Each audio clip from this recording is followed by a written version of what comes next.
Olá pessoal, tudo bem com vocês? Eu sou a professora Maiara, ministro aula de Biossegurança e hoje nós vamos falar sobre parasitologia, eumintos, os protozoários e os artrópodes. Quando eu falo para vocês parasitologia, o que vem à mente? Logia, nós sabemos que significa estudo, né? Então, parasitologia é o estudo dos parasitas. O parasitismo intestinal, ele constitui hoje um dos problemas mais sérios no Brasil. E existem os macroparasitas, que são os eumintos, e os microparasitas, que são os protozoários. Então, esses parasitas, eles vão entrar na nossa pele, eles vão para o intestino, ou eles vão para a corrente sanguínea e vão causar vários problemas na nossa saúde, podendo levar até a morte. Lembrando que esses parasitas, o aumento da prevalência dele acontece em populações pobres, né? Então, populações que não têm o saneamento básico adequado, a maioria dessa população sofre de algum tipo de parasitismo. Essas parasitoses afetam principalmente as crianças que estão na fase escolar e pré-escolar e que têm um empobrecimento populacional também. Ela está ligada à desnutrição e está ligada ao déficit físico, comportamental e social. As precauções são lavagem das mãos, inspeção sanitária, principalmente das carnes, para que a população não ingere as carnes contaminadas, tratamento adequado da água, impedir o acesso do suíno às fezes humanas, porque se os bovinos eles ficam em contato com a população, em contato com essa população mais pobre, né, essa população que não tem um sanitário, ela acaba defecando no solo e o porco vai lá e acaba comendo os alimentos que estão contaminados pelo solo. Então, é necessário que os porcos fiquem longe da população. E educar a população sobre as parasitoses intestinais também. A transmissão ela pode acontecer através da pele, pela boca também, pela ingestão de alimentos contaminados, né, pela ingestão de carne crua, ingestão de alimentos que estão com contaminação e a gente acaba não lavando essas verduras ou essas frutas e acaba ingerindo e acaba transmitindo esses tipos de parasitose.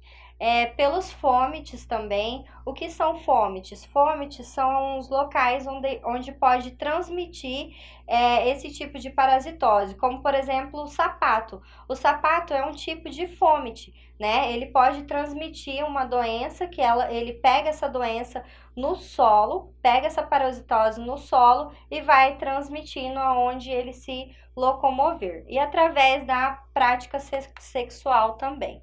As parasitoses, elas são divididas em eumintos, artrópodes e protozoários, tá? Então, esses parasitas, eles entram no nosso corpo e eles vão causar alguma disfunção, tanto intestinal, né, podendo levar também até a morte. Nós vamos começar hoje com os protozoários.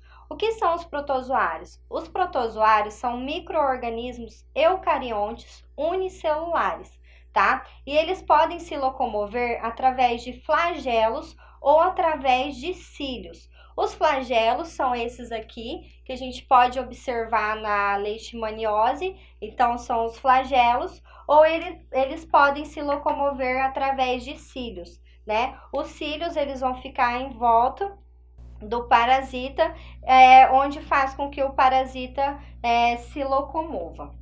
Nossa primeira patologia hoje é a leishmaniose, tá? Então, nós vamos falar da leishmaniose. O agente etiológico da leishmaniose é a leishmania, tá? A transmissão dela ocorre pelo vetor, pelo mosquito.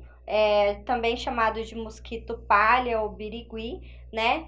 Existem vários tipos de flebotomínio, entre ele o brasiliensis, goianensis e o amazonensis, tá? E o hospedeiro definitivo é o homem e o hospedeiro intermediário, então, é o mosquito. A transmissão, então, é vetorial. Então, há dois tipos de leishmaniose. Tem a leishmaniose tegumentar e a leishmaniose visceral. A leishmaniose tegumentar, ela vai atingir a pele, né, como o próprio nome já diz. Ela pode ser cutânea, micocutânea ou ela pode ser disseminada, né? Aqui a gente pode observar as ulcerações causadas pela leishmaniose, né? Então, o mosquito palha, ele vem e pica a pessoa, geralmente ele pica onde não tem roupa, então serão nas extremidades, né? Ele pica, ele causa uma bolha e depois essa bolha rompe e causa uma úlcera, né? Se essa úlcera não for identificada como uma leishmaniose, ela pode ser curada, a pessoa fica com o protozoário e depois ela desenvolve a leishmaniose mais crônica, que é a leishmaniose visceral, onde pode levar à morte, tá? Então, esse tipo de leishmaniose é a tegumentar e ela pode ser a disseminada também, tá? A mucocutânea, ela pode desfigurar a pessoa, porque ela vai atingir a boca e vai atingir o nariz também, tá? E tem a forma disseminada, que ela vai disseminar por todo o corpo. A leishmaniose visceral, então, ela vai atacar principalmente o baço e o fígado, tá? Causando um aumento do baço e um aumento do fígado, onde o abdômen fica totalmente distendido, tá? E ela causa também a ascite abdominal. Esse tipo de leishmaniose visceral, eles ataca principalmente também os cães, onde os cães não vão transmitir a doença para a pessoa, e sim ele transmite a doença para um mosquito que não está infectado. Os sintomas: febre intermitente, ou seja, aquela febre que ela começa com uma febre e para, começa de novo a ter um pico febril e para, então ela é intermitente. Aumento do baço e do fígado, anemia, fraqueza, cansaço, diarreia, sangramento na boca e nos intestinos são os sintomas. O diagnóstico é o teste sorológico, o teste de ELISA e imunofluorescência e o exame de punção de medula óssea.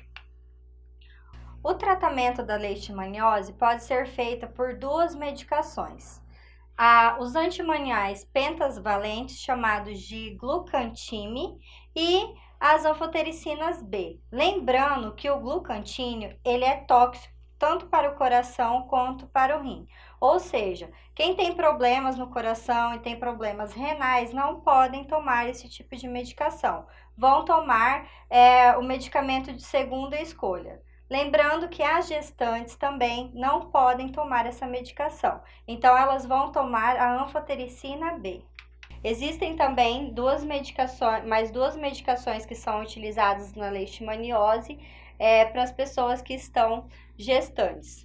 Eu coloquei para vocês aqui o mosquito palha, né, que é a fotinha do mosquito palha, para vocês identificarem como que ele é pequenininho, né? Se vocês observarem na mão de vocês, fechem a mão de vocês e imagine, olha só como que ele é pequenininho. Então, o mosquito palha, ele pode passar em qualquer mosquiteiro que não tenha um quadradinho bem fechadinho. Então, se tiver alguma abertura maior nesse mosquiteiro, ele vai passar, tá? Então, o mosquito palha, ele gosta de locais que são escuros, que são úmidos, né? E que tenha material orgânico, que tenha lixo.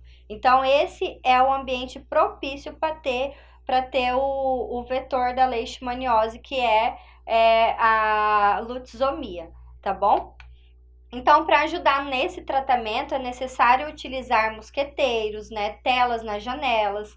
É importante utilizar repelente também, tá? Manter a casa limpa. Lembrando que o mosquito ele ataca nas primeiras horas e ao entardecer, tá? E os cuidados com cães são: se você tem um cãozinho, ele pode não desenvolver a leishmaniose se ele tiver uma vacina. E hoje existe a vacina para leishmaniose, né? Essa vacina, ela pode ser aplicada quando o cãozinho tem 4 meses de idade, são 3 doses a cada 21 dias, tá? E se o seu cãozinho é infectado pela leishmaniose, hoje existe um tratamento. Antigamente fazia-se a eutanásia desses cachorros, hoje não, tá? Hoje, se você dá uma medicação chamada miltiforam, você pode fazer um tratamento e pode acontecer uma melhora na condição desse cachorro, tá? E existe também uma coleira antiparasitária, tá bom? O nome dela é Excalibur.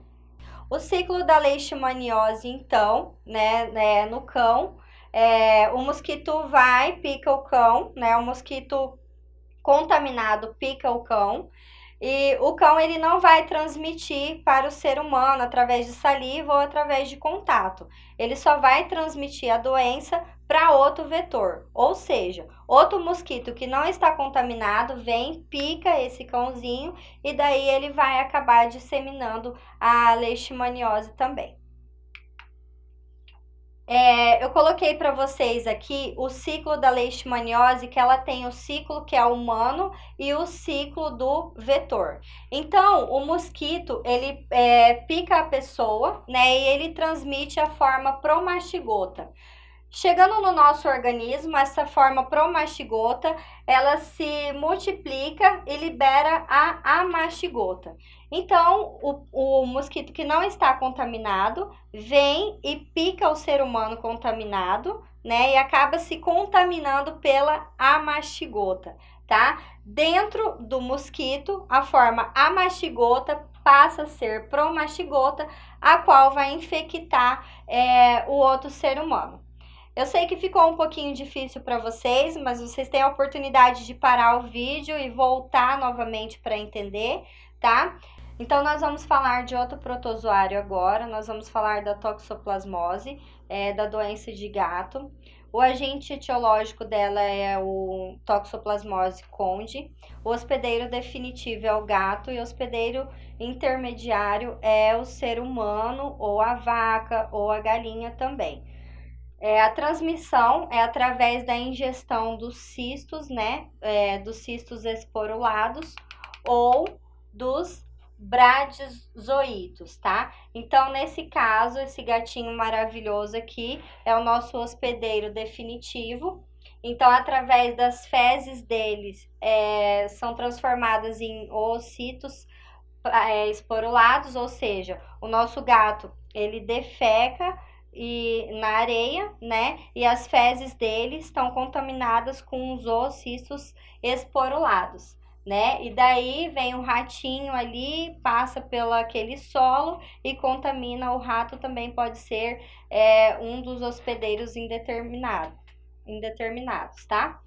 Nós temos também o porco, né? Que ele pode ingerir esse solo contaminado e ele ingerindo esse solo contaminado, ele se transforma em bradizoítos, tá? E passa para a mulher.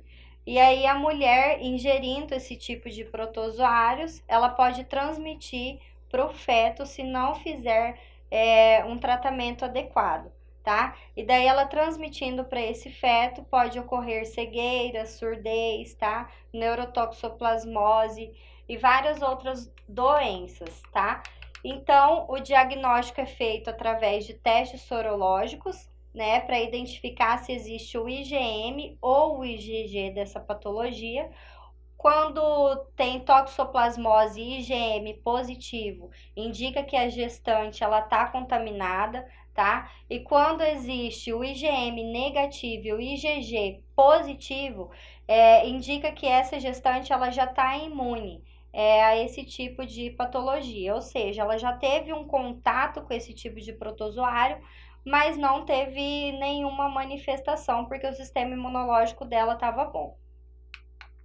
O tratamento sulfadiazina, ácido folínico, espiraminazida, clindamicina e pirimetamina. Então, esses são os medicamentos utilizados na toxoplasmose. Nós vamos falar agora de outra doença transmitida por protozoários, tá? Chamada de doença de Chagas. A doença de Chagas, ela é transmitida pelo mosquito barbeiro, tá? E o agente etiológico é o Trypanosoma cruzi. Então, o mosquito, ele vem e pica a pessoa, né? E ao mesmo tempo que ele pica, ele defeca. Então, quando ele pica, a pessoa vai coçar e quando ela coça, as tripomastigotas, né, que é o protozoário, ele vai entrar na corrente sanguínea. Na corrente sanguínea, eles vão se transformar em amastigotas, né, e vão sair pela forma de tripomastigotas também, né? Então, vem um outro vetor que ele não está contaminado e ele vai picar o ser humano contaminado. Quando ele pica o ser humano que está contaminado, ele vai picar a forma amastigota, tá bom? E aí eles vão se multiplicar e se transformar em tripomastigota, aonde ele vai picar o outro ser humano que não está contaminado. Os sintomas na fase aguda é inexistente, tá? E na fase crônica ele pode se manifestar com manifestações cardiológicas e problemas no aparelho digestivo também. Então, angina, dor no peito, causando também arritmias no coração, tá? São dos sintomas das doenças de Chagas, porque a doença de Chagas ela vai hipertrofiar o organismo. Então, ela hipertrofia o coração, né? Aumenta esse coração e ela faz com que esse coração tenha arritmias, tá? Então, os sintomas arritmia, dor no coração, podendo levar a palpitação também, desmaio, e na parte intestinal pode ocorrer também a constipação. O diagnóstico na fase aguda pelo exame de sangue, né? Na fase crônica, para identificar também se existe o IgG anti-Trypanosoma cruzi. O tratamento é com besonidazol ou Nufurtimox. O mais utilizado é o medicamento de primeira escolha, que é o benzonidazol. Tricomoníase. Tricomoníase é uma outra patologia dos protozoários, tá? O agente etiológico é o Trypanosoma cruzi. O hospedeiro definitivo é o homem e ela é transmitida sexualmente, ou seja, ela é uma doença sexualmente transmissível, ou ela pode ficar alojada em toalhas que estão molhadas, né? Então, se a mulher ela está infectada por esse protozoário, ela se seca e deixa a toalha secando e outra pessoa pega, acaba se contaminando também. O período de incubação é de 4 a 8 dias, tá? E os sintomas um corrimento amarelo esverdeado na mulher, tá? Dor na relação sexual, dor para urinar. Esse corrimento, ele tem uma característica, um mau cheiro intenso, tá? Irritação vulvar, também causando a vaginite e dificuldade de urinar também. Os diagnósticos são exames laboratoriais e o Papa Nicolau. A prevenção, usar sempre camisinha, né? Evitar ter múltiplos parceiros. A mulher, se ela tiver com algum tipo de corrimento, não ter relação, procurar um ginecologista antes, né? Para curar, porque tem tratamento. E evitar ter relações com várias pessoas também pode diminuir o risco de ter essa patologia. O tratamento é com metronidazol, sequinidazol e o tinidazol. Agora eu vou falar de outro protozoário, tá? Nós vamos falar da giardíase. O agente etiológico da giardíase é a Giardia lamblia. A transmissão é contato direto ou através da água e de alimentos tá? A característica da infecção, ela vai provocar diarreias e vai provocar cólicas também. A profilaxia é o saneamento básico adequado e tratar esses doentes. A característica são diarreias intensas com muco e sangue, abscessos no fígado e pode também ir para os pulmões e para o cérebro, tá bom? Então, o ser humano, né? Nós ingerimos esses cistos contaminados através de frutas que não foram lavadas, legumes que não foram lavados, água também, pode ter água, pode ter esse protozoário na água, então nós ingerimos e ele vai direto para o nosso intestino, tá? Então ele entra da forma de trofozoito e ele faz a repartição de forma binária. E daí ele vai sair pelas fezes, né? Ele sai em forma de trofozoitos, em forma de cistos. Esse trofozoito, quando sai nas fezes, ele morre, né? E os cistos, então, que vão sobreviver fora do hospedeiro e vão transmitir a doença da giardia. Como que ela transmite? Através de alimentos contaminados. Então, a pessoa vai, né, e defeca no solo, e esse solo acaba defecando os alimentos, né, acaba contaminando esses alimentos, e esses alimentos, a hora que o ser humano vai comer, que ele não lava direito, ele acaba ingerindo esses protozoários. Amebíase. A amebíase também é outra forma de transmissão de protozoário. Ela acontece também pela ingestão de alimentos, né, de leveduras e de verduras contaminadas, de frutas contaminadas também, tá? E ela vai ser absorvida também no intestino e vai ser liberado no intestino também. Lembrando que essas doenças, que esse tipo de protozoário, ele pode ficar por dias e até semanas vivendo numa água gelada, tá? Então aí você coloca a água na geladeira, acha que ela tá isenta de patologias e ela tá cheia de giardia. E aí você acaba ingerindo e se contaminando, causando a giardíase, que é essa doença. Agora nós vamos falar de um outro tipo de parasito, que são os eumintos, tá? Os eumintos, eles constituem um grupo de numerosas espécies de animais.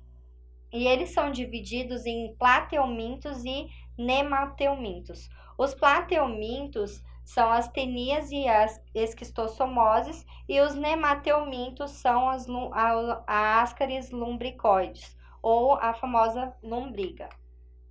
Os plateumintos, então, são vermes achatados, tá? Eles têm a forma de folha e eles não têm o sistema digestivo completo, eles não têm sistema digestivo, aliás, tá? E os nemateumintos, eles são cilíndricos e eles têm o sistema digestório completo. Nós vamos começar com os plateumintos, tá? Falando da esquistossomose. A esquistossomose, eu quero que vocês imaginem um cenário, né? Vamos supor que a gente tá pescando, e aí existem dois homens que estão pescando, tá? Um sente vontade de evacuar, que é o Paulo. O Paulo sente vontade de evacuar, né? E o João está sentado pescando, né? O Paulo tá com preguiça de evacuar, então o que ele faz? Ele procura uma moitinha ali perto e evacua ali perto mesmo. Só que o Paulo, ele tá contaminado pelos eumintos da esquistossomose. E ele não sabia até então, tá? Então, ele evacuou ali perto do rio. O euminto entra na água. Ele entrando na água, a larva entra em forma de miracídio. Entrando em forma de miracídio na água, ela vai procurar o caramujo. Entra no caramujo e sai em forma de cercária. Saindo em forma de cercária, ela encontra o João que está sentado ali. E daí ela vai transmitir a esquistossomose para o João também, tá? Então é dessa forma que ocorre o ciclo da esquistossomose. Os sintomas são febre, cefaleia, calafrios, suores, fraqueza, dor muscular, tosse e diarreia. Em alguns casos, o fígado e o baço pode aumentar também. O tratamento é feito com uma medicação chamada oxaminiquina, tá? O Mancil. E nós vamos falar agora da teníase. A teníase, ela tem como hospedeiro intermediário a teníase solium, que é a do porco, e temos a teníase saginata, que é a do boi. A transmissão é feita através da injeção de carne crua, tá? E a profilaxia é saneamento básico adequado também, e é importante não ingerir carnes cruas, porque elas podem estar contaminadas com esses eumintos. Nós agora eu vou falar agora para vocês do ciclo de vida da Taenia solium, tá? Então, o hospedeiro definitivo é o homem. O homem infectado, ele vai e defeca no solo. Aquele solo que está contaminado, o porco vem e come, né? E acaba ingerindo, acaba se contaminando. Quando ele contamina esses cistos, ele chega na musculatura do porco e sai em forma de cistecerco, tá? E aí o ser humano vai contaminar essa carne. Se ele não cozinhar bem essa carne e comer essa carne crua, ele vai acabar ingerindo esse cistecerco, né? Transformando em cisticercose, que é o nome dessa patologia também. Os sintomas serão dores de cabeça, dores abdominais, perca de peso, perca de apetite, enjoos, fadiga, insônia. O tratamento, então, é com niclosamida, paraziquantel e o albendazol. Agora nós vamos falar dos nemateumintos, né? Então, até agora nós falamos do plateumintos, vamos falar agora dos nemateumintos. Então, os nemateumintos, eles são os vermes, né? Que eles têm a forma cilíndrica e ele tem o tubo digestivo completo, o tubo digestório dele é completo. Da Ascaris lumbricoide, o agente etiológico é a Ascaris lumbricoides, tá? E o reservatório é o homem. O modo de transmissão é pela ingestão dos parasitas, tá? A injeção dos ovos contaminados através dos alimentos contaminados. O período de incubação é de 4 a 8 dias. E as complicações são obstrução intestinal, colelitíase, colecistíase, pancreatite aguda, abscesso hepático, e o diagnóstico é feito através dos exames parasitológicos de fezes, tá? Então, nós vamos ingerir o alimento contaminado, tá? E esse alimento contaminado, ele vai ficar no solo. Ele ficando no solo, os ovos são liberados, tá? E através das fases dos ovos, que são até em L5. Então, o ovo sai em L1, L2, ele não te contamina. Quando ele chega no L3, ele pode infectar. Então, a ingestão do L3, do ovo contaminado, ele vai entrar pelo esôfago, né? Ele vai chegar no nosso estômago, ele não morre pelo ácido clorídrico e aí ele vai atingir o intestino. Atingindo o intestino, a larva vai eclodir no intestino delgado, né? E ela vai para o sistema linfático e chega nos pulmões, tá? Então, ela eclode no sistema linfático, ela vai para o fígado, ela vai para o pulmão e ela vai para o coração também, tá? Indo para o pulmão, ela se transforma em L4, depois ela vai para os brônquios, se transforma em L5 e ela sobe pela traqueia. Então, esse verme vai subindo pela traqueia. O que pode acontecer? Esse verme pode sair pelo nariz, ou você, na hora que, ou a pessoa que está infectada, né? Na hora que chegar na traqueia, ela vai acabar engolindo e devolvendo esse verme para o estômago e para o intestino, onde é o habitat dele, né? Então, chegando no intestino, ele é liberado nas fezes, onde ocorre o ciclo novamente. Então, a ancilosmatose também é uma outra patologia causada pelos eumintos, né? Pelos nemateumintos. A sinonimia dela é o amarelão, a doença do Jeca Tatu, tá? O agente etiológico são os nematóides. O modo de transmissão também é através dos ovos infectados e o reservatório é o homem. O período de incubação pode ser de semanas ou meses e o período de transmissibilidade é o mesmo que ocorre nas ascaris lumbricoides, tá? Então, contamina o solo, né? O solo vai contaminar os alimentos e os alimentos contaminados são ingeridos. Então, é assim que ocorre o ciclo da ancilostomose. Por que é chamado doença do Jeca Tatu, né? E eu coloquei a foto aqui para vocês de uma menina comendo terra. Por quê? Porque essa doença ela é causada pelo nemateuminto, como eu já disse para você, e o nemateuminto, quando ele entra no intestino, ele morde e ele vai se alimentar do seu sangue. Então, ele se alimentando do seu sangue, ele vai provocar uma anemia. E essa anemia vai fazer com que você tenha falta de ferro. E para compensar, dá vontade de comer tijolo, dá vontade de comer areia, tá? Então, existem pessoas que comem terra porque tem essa patologia. As complicações podem ser, então, anemia, hipoproteinemia, insuficiência cardíaca, anasarca. O diagnóstico são parasitológicos de fezes e o tratamento são com mebendazol, albendazol e o pomoato de piratel, tá?